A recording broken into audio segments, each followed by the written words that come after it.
So I was working on a Beast Nero video because she just recently came out over on the JP version of FGO and she's pretty insanely OP, but as I was doing that video, I realized I was going to get some comments about why Gilgamesh was still the strongest servant, and you guys will understand that when that other video actually releases. But then that kind of made a interesting thought experiment pop into my head that why don't we just do like a video talking about 5 servants that would just whoop Gilgamesh in a fight.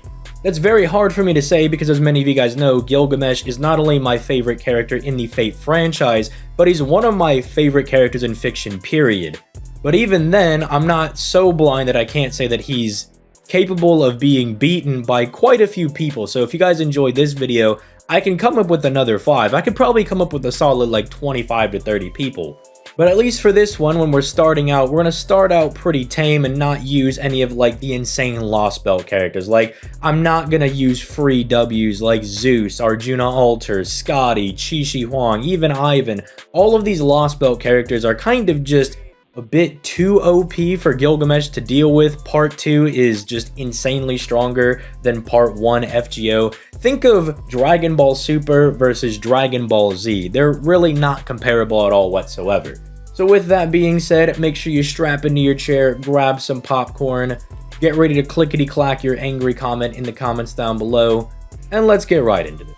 Starting off with number 5, we have someone who I think is going to surprise a lot of my anime-only watchers or people that have only read the VN like 20 years ago, and that's going to be Coup from the American Singularity. Now, I call out those people specifically because they don't seem to think that Coup is all that impressive, despite the fact that during Fate's Day Night, the base Lancer Coup that we know was not allowed to fight all out at all whatsoever. I mean, that's actually why he tells Saber, do not follow me after their first encounter, because his command spell order is that on his first encounter with people, he is not supposed to kill them and he's not supposed to go all out, but if he leaves and Saber pursues him, that counts as a second encounter and he was going to whoop her.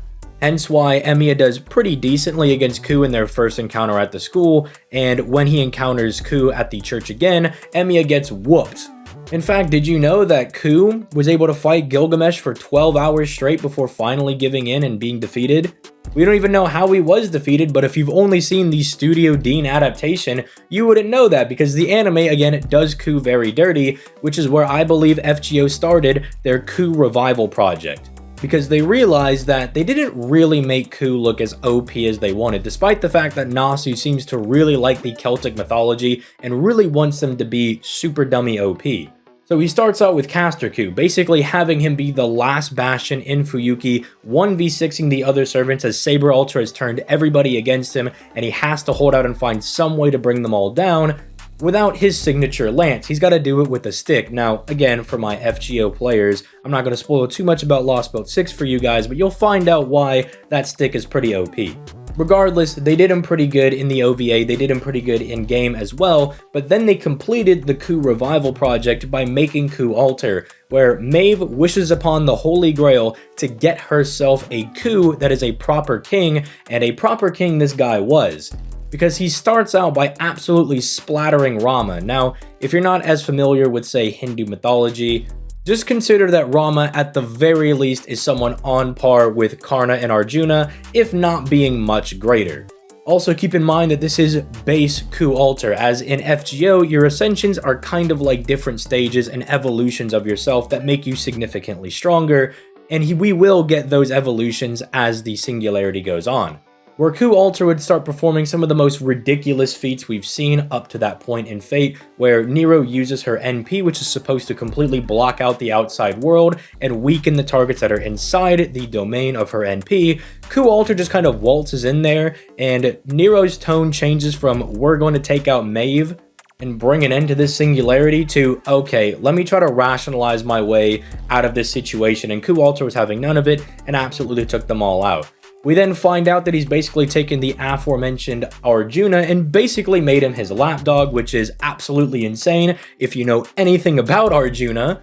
And now he's also relative to Karna, who is also relative to Gilgamesh. That's going to be very important in just a second, because Coup alter one-shots Karna with Gay Bolg, which is insane in and of itself, but then Karna shoots Coup in the back with Vasanthi Shakti, his NP that is about on par with Aya, but against Coup it's actually a bit better because it has special properties against people with divinity, and would you look at that, Coup has divinity and absolutely eats the attack, and this is not even a one-off thing that he does, because in his interlude, he does it again, so it's a consistent thing that they just want Coup to have these crazy heroes on the level of Karna and Arjuna just be absolutely beneath him. In fact, it's so crazy that we don't even know how Coup was defeated, and I mean that in a very literal sense. They don't show us the attack that beats him, we don't see the combo, because we walk in with Rama in his ascended state, Nightingale, and a couple of other servants, and we see that Coup is slowly powering up. He goes from Ascension 1 to 2 to 3. He even gains the power of the Holy Grail. And then they say, alright, we're going to go and fight him for one last time. And then the next cutscene just opens with, alright, we did it. Somehow we were able to beat him. Because I think the writers realized that there was no realistic way to take this guy out. Someone that is able to absolutely bully the likes of Karna and Arjuna, people that are on the level of Gilgamesh, is really hard for you to just beat in some one-off wave statement like that. But he is the first person that we have that would absolutely bully Gilgamesh in a fight. Moving on to our number 4. Coming in at number 4, we have another one that I think is going to shock a lot of people, but that's actually going to be Iskandar. And I hear a lot of people kind of scratching their heads being like, hey, wait a minute. Didn't Gilgamesh beat Iskandar in Fate Zero? And that's about half right. See, unlike most of the Fate fandom, I actually read and consume most of the media, so I got the full story of what's going on, and I also remember certain events that other people do not.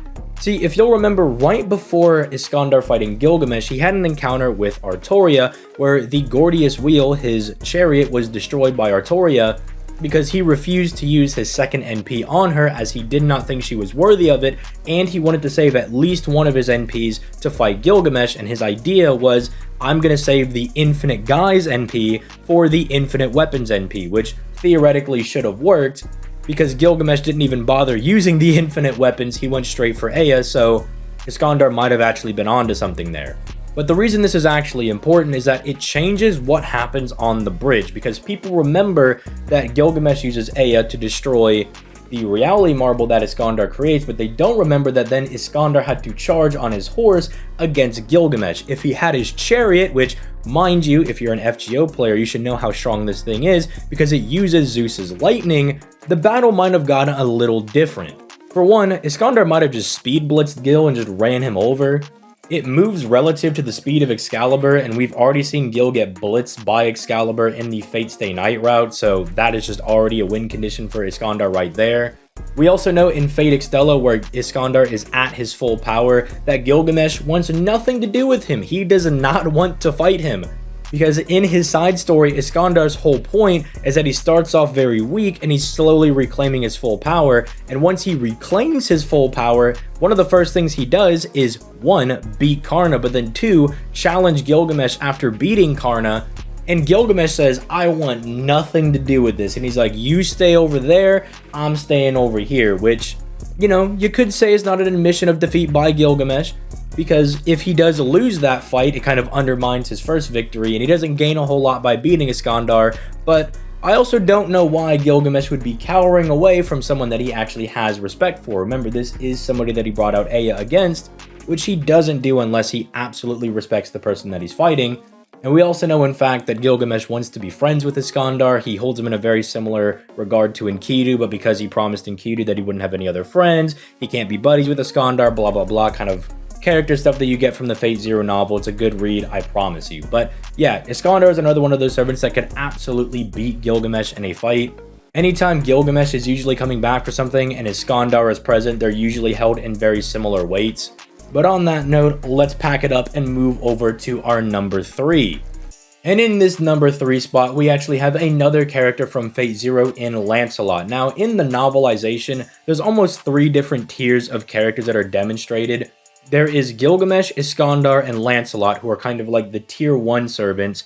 Artoria and Diermut are kind of held in regard as the tier 2, kind of the normal servant. And then in tier 3, you have the Hassans and you have Gildaray, who aren't particularly strong on their own, but if they get some gooning action going, you know, Giles prepares some spells or the Hassans catch somebody lacking, they might be able to beat some of the other guys, but generally they're going to lose in a straight up fight. And the funny thing about Lancelot in particular is that I don't even have to do any scaling to kind of get him to Gilgamesh. He's already beat him twice. Once is in his interlude in Fate Grand Order, where you and Lancelot are just hanging out and a Shadow Servant version of Gilgamesh pulls up and Lancelot just kind of walks over to him and just folds him like a lawn chair. Which is interesting because in the Fate Zero novel, it's almost implied that Lancelot can keep up with the Gate of Babylon unless it's fully opened, in which case it might be too much for him, but then again, we never see him actually fight that, it's more implied. But then in Fate Grand Order, they kind of just walk that back and they're like, oh no, that was just like some of the masters talking craziness. Lancelot would absolutely go ham on Gilgamesh and just fold him. And before somebody tries to bring up that like, oh, shadow servants are weaker or whatever, they are literally just the same servants and they can actually still use their NPs. Just because they don't use their NPs in gameplay doesn't mean the story is beholden to what is going on in that actual gameplay. Unless they specifically specify it, like with the leveling up mechanics or the ascensions that I mentioned back with Coup Alter, where in those cases they actually blatantly say, yes, these game mechanics do apply to the story, but for the Shadow Servants, never does. The Shadow Servants are essentially ways for the writers to allow a servant to beat another servant without it being the official servant. If that makes some type of sense, they can say that Lancelot properly beat Gilgamesh without having Lancelot actually go to our own Chaldea and bonk Gilgamesh on the head with his own weapon, right? Because it's a bit easier to do when instead of having the charismatic aura that Gilgamesh usually has, he's essentially beating this lifeless husk version of Gilgamesh, so it's not going to offend the fans like me that really like Gil a lot. But even if you don't accept that, look at the Fate Zero event, which brought back Urobuchi, the same guy that wrote the Fate Zero novel, and when they need a way to beat Gilgamesh, they're like, it's pretty much unbeatable. There's not very many people that can match the King of Heroes. They go and find Karya and Lancelot and persuade them to help them, and then Lancelot just pulls up and beats up Gilgamesh. And so when the writer who wrote the original series of Fate Zero comes back and has Lancelot be the one to beat Gil, I think that's kind of like the most concrete evidence you can actually go for. Now, to kind of throw me and the other Gil fans a little bit of a bone, Gil did not use Ea, but why would he against someone like Lancelot? He never would. He considers Lancelot to be this rabid dog, as he calls him, and he's not going to give that person the same respect that he does people like, say, Enkidu or Iskandar. And so, if anything, not only does Lancelot have the skill advantage over Gilgamesh to beat Gate of Babylon, but he never has to worry about him pulling out Ea because it's not in Gilgamesh's character to do that. So he has the personality going for him just because he happens to be a little insane, and he's got the skill to beat him, which I also just think is very funny. Then coming in at the number 2 spot, we basically have the reason that I sat down and decided to do this video. We have Arthur, because I needed to explain why Arthur was so cracked in the Beast Draco video and why it was such a big deal that he was being called in to fight her. And then I realized I could do this video and talk about why Arthur is absolutely insane by talking about how he's going to smack up Gilgamesh. For starters, Arthur has to be one of the craziest, if not the craziest normal servant we have access to in Fate Grand Order. Because sure, we have like grand servants, we have servants that are like the embodiments of outer gods and stuff, but Arthur over here is a normal servant that is doing the job of a grand servant numerous times over. The whole point of him as a normal guy is that he's running around hunting down beasts.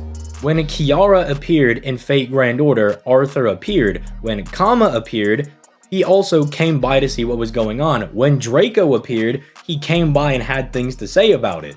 He is the Beast Hunter, a normal servant doing the job of a grand servant, and has actually already slain one of his first beasts in beating Mother Harlot. Not to get into it too much because I don't want to spoil my Beast Nero video, but basically consider the fact that Mother Harlot has already beaten Gilgamesh before in canon numerous times. And then Arthur was basically the main force we had against Mother Harlot, as even acknowledged by Beast Draco in her event in Fate Grand Order. So if Mother Harlot's already taken out Gilgamesh and then Arthur takes her out, that's kind of a very basic progression of power there. There's also the fact that the Gilgamesh that Arthur's beaten in Prototype might actually be stronger than the Gilgamesh that we have. because that guy and Coup had to fight the first prototype war and allegedly helped him bring down the original Beast 6, although that might also be retconned to kind of take all the prototype stuff with a grain of salt until they actually start solidifying it.